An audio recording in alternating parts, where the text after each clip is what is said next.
आज साजिद साहब ने मुझे मौका दिया है और उन्होंने मुझसे कहा है कि कोई ऐसी बात कीजिए, बताइए कि जो पाकिस्तानी सोसाइटी है, इसका सबसे बड़ा मसला क्या है? तो मेरे नज़दीक जो यहाँ का सबसे बड़ा मसला है वो ये है कि हम अपने आप को ठीक समझते हैं और दूसरों को गलत समझते हैं। हमारे पास ये ऑप्शन बिल्कुल नहीं होता कि दूसरा भी दुरुस्त हो सकता है।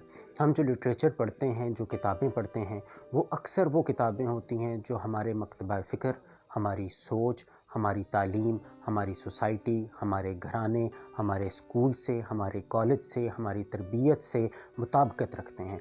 हम उस लिटरेचर की तरफ बिल्कुल नहीं जाते जो डिफरेंट हो सकता है। हमें चाहिए कि हर किस्म की चीज़ को हम पढ़ें, उसको अपने ऑलरेडी जो हमारे थॉट्स हैं, पैटर्न्स हैं, जो बिलीफ्स हैं, बिलीफ सिस्टम हैं, अकायद हैं, उनसे हम उसको मिला के देखें कि हम क्या सोचते हैं और उसके बाद जो दुनिया सोच रही है वो कैसा है। ज़रूरी नहीं है कि आप गलत हों, मगर आप जब इसको पढ़कर उसको उस पे एक मोहर सख्त करेंगे तो यकीन जानिए आपको एक सुकून मिलेगा और आपको ये भी मालूम होगा कि दूसरे अगर कुछ सोच रहे हैं तो वो किस बुनियाद पर सोच रहे हैं। दूसरों को थोड़ा सा मौका दें, उनको उनके लिए स्पेस पैदा करें और हो सकता है कि जब आप ऐसा करेंगे तो दूसरे भी आपको स्पेस देंगे। इस तरह हमारी सोसाइटी में एक बर्दाश्त का, तहम्मुल का ये एक फ़िज़ा पैदा होगी और आप, हम, मैं, सब लोग खुशी से ज़िंदगी बसर कर सकेंगे और ये पाकिस्तान अमन का गहवारा होगा। बहुत शुक्रिया।